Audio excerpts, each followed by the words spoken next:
రాజకీయాల్లో మంచి పేరు తెచ్చుకున్న నాయకులు చాలామంది ఉన్నారు. ప్రజల మన్ననలు పొందినవారూ ఉన్నారు. అయితే కొందరు మాత్రం అభ్యంతరకరంగా ప్రవర్తిస్తూ అందరిలో చెడ్డపేరు పొందుతుంటారు.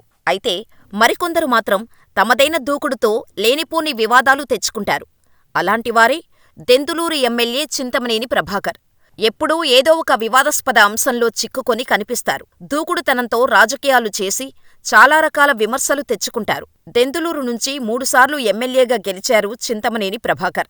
ఒకవైపు దూకుడు కనబరుస్తూనే మరోవైపు ప్రజల్లో మంచి గుర్తింపు తెచ్చుకున్నారు చింతమనేని ప్రభాకర్ చౌదరి. తాజాగా ఆయన ఓ వ్యక్తిపై తిట్లదండకం అందుకున్న వీడియో ఒకటి సోషల్ మీడియాలో వైరల్ అవుతోంది. తాను ఒక ప్రజాప్రతినిధిని అని గుర్తించకుండా సభ్య సమాజం తలదించుకునేలా ఆయన చేసిన వ్యాఖ్యలు ఇప్పుడు వైరల్ అవుతున్నాయి. ఎంపీపీ అయిన చింతమనేని ప్రభాకర్ తన దూకుడుతో స్వల్పకాలంలోనే ఎమ్మెల్యేగా గెలిచారు. 3 సార్లు దెందులూరు నుంచి విజయం సాధించారు. అయితే దశాబ్దాల రాజకీయ చరిత్రలో చింతమనేనిపై ప్రత్యేకతలు రౌడీ అన్న ముద్ర వేశారు. అందుకు తగ్గట్టుగానే ఆయన వ్యవహార శైలి ఉంటుంది. అదే సమయంలో ప్రజలు పిలిస్తే పలికే నాయకుడిగా కూడా గుర్తింపు సాధించారు. అయితే ఆయన దూకుడుగా వ్యవహరించే క్రమంలో చాలా రకాల కేసులు ఎదురయ్యాయి. 2019లో ఆయన ఓడిపోయిన తర్వాత చాలా రకాల కేసులు బయటకు వచ్చాయి. ఇక ఆయన పని అయిపోయిందని అంతా భావిస్తున్న తరుణంలో ఈ ఎన్నికల్లో ఘన విజయం సాధించారు. 2014లో టీడీపీ అధికారంలోకి వచ్చింది. దెందులూరు ఎమ్మెల్యేగా ప్రభాకర్ గెలిచారు. అయితే ఆ సమయంలో అక్రమ ఇసుక దందాను అడ్డుకున్నందుకు మహిళా తహసీల్దార్ వరజాక్షిపై చింతమనేని ప్రభాకర్ దాడి చేయటం సంచలనంగా మారింది. ఓ మహిళా అధికారిపై దాడి చేసినా నాటి ప్రభుత్వం పట్టించుకోలేదు. ఎమ్మెల్యేపై ఎటువంటి చర్యలు తీసుకోకపోగా ఆ తహసీల్దారనే తప్పుపట్టారు. అప్పటినుంచి చింతమనేని అరాచకాలకు అడ్డు లేకుండా పోయిందన్న విమర్శలు ఉన్నాయి. తరచూ వివాదాల్లో చిక్కుకుంటూ వస్తున్నారు. ప్రజలతో పాటు ప్రత్యర్థుల మీద దాడులు చేయిస్తారన్న అపఖ్యాతి ఆయనపై ఉంది. ఈ ఎన్నికల్లో దెందులూరు నుంచి మరొకసారి గెలిచారు చింతమనేని ప్రభాకర్. గత కొద్ది రోజులుగా పొలిటికల్గా ఆయన సైలెంట్గా ఉన్నారు. పెద్దగా బయట వ్యవహారాల్లో కనిపించటం లేదు. అయితే ఏదో ఒక వివాహ వేడుకలకు హాజరైన ఆయన తన ప్రత్యర్థి మాజీ ఎమ్మెల్యే అబ్బయ్య చౌదరి కారు డ్రైవర్తో వాగ్వాదానికి దిగటం కనిపించింది. తిట్లతో ఆయన దాడి చేసినంత పని చేశారు. వాహనాల పార్కింగ్ సమయంలో ముందుకెళ్తున్న అబ్బయ్య చౌదరి వాహనాన్ని చూసి కిందకు దిగిన చింతమనేని తీవ్రస్థాయిలో హెచ్చరిస్తూ బూతులతో రెచ్చిపోవటం మాత్రం సోషల్ మీడియాలో వైరల్ అవుతోంది. ముఖ్యంగా వైసీపీ శ్రేణులు ఈ వీడియోను వైరల్ చేసినట్టు తెలుస్తోంది.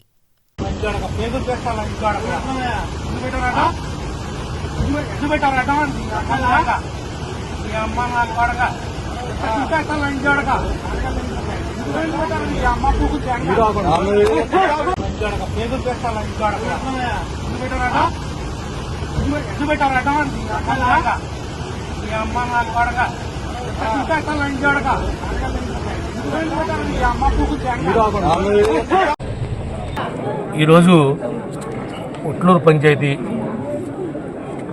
సీతారాంపురంలో పద్మావతి కళ్యాణ మండపానికి మ్యారేజ్కి వెళ్ళాము. అక్కడ గుడివాడ ఎమ్మెల్యే గారు, అమలాపురం ఎమ్మెల్యే గారు వీళ్ళందరూ కూడా వివాహానికి హాజరవడం జరిగింది. వివాహం చూసుకుని నేను బయటకుని వస్తే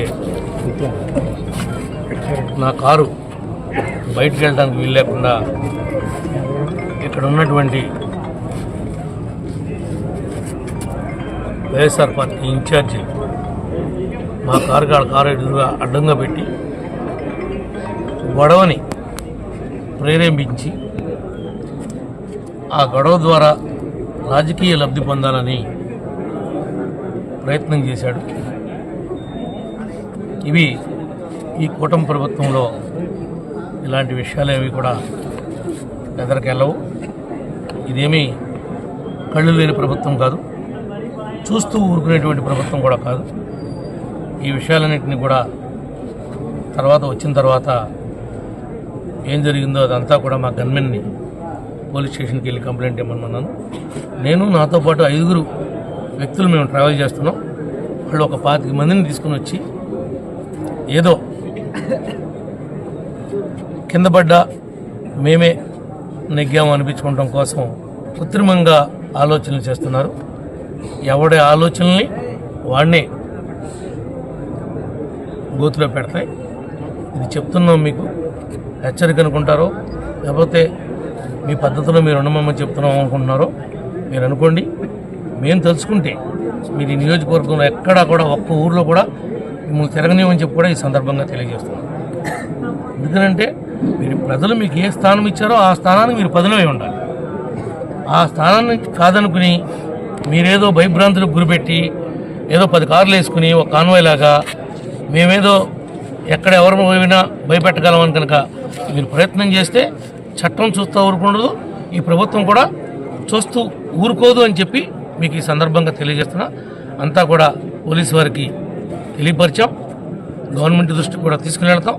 తప్పనిసరిగా ఇలాంటి కార్యక్రమాలు ఎవరైతే చేపడుతున్నారో వాళ్ళ మీద చర్యలు తీసుకునే వరకు కూడా మేము ప్రయత్నం చేస్తామని చెప్పి ఈ సందర్భంగా మీకు తెలియజేస్తున్నాం.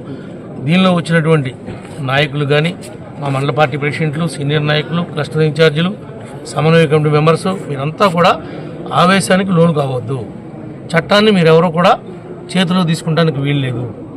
మన నాయకుడు ఏమైతే లైన్ ఇచ్చాడో ఆ లైన్ ప్రకారమే మనం వెళ్ళాలి తప్ప ఆ లైన్ దాటి ఎవరు కూడా వెళ్ళొద్దని చెప్పి కూడా మనస్ఫూర్తిగా కోరుకుంటున్నా. మీరు 24 గంటలు వెయిట్ చేయండి. వాళ్ళు చేసినటువంటి దురాఘాతాలనే విషయాలను కూడా ముఖ్యమంత్రి గారి దృష్టికి, ఉప ముఖ్యమంత్రి గారి దృష్టికి, అందరి దృష్టికి కూడా నేను తీసుకుని వెళ్తా. తప్పనిసరిగా న్యాయం జరిగే విధంగా ప్రయత్నం చేద్దాం. మీరందరూ కూడా మరి ఇంత పెద్ద టైంలో కూడా అర్ధరాత్రి ఇక్కడ వచ్చినందుకు ప్రత్యేకంగా మీ అందరికి కూడా ధన్యవాదాలు తెలియజేస్తూ మీరు కామ్గా ఉండవలసిందిగా ప్రతి ఒక్కరిని కూడా కోరుకుంటున్నాను. Thank you.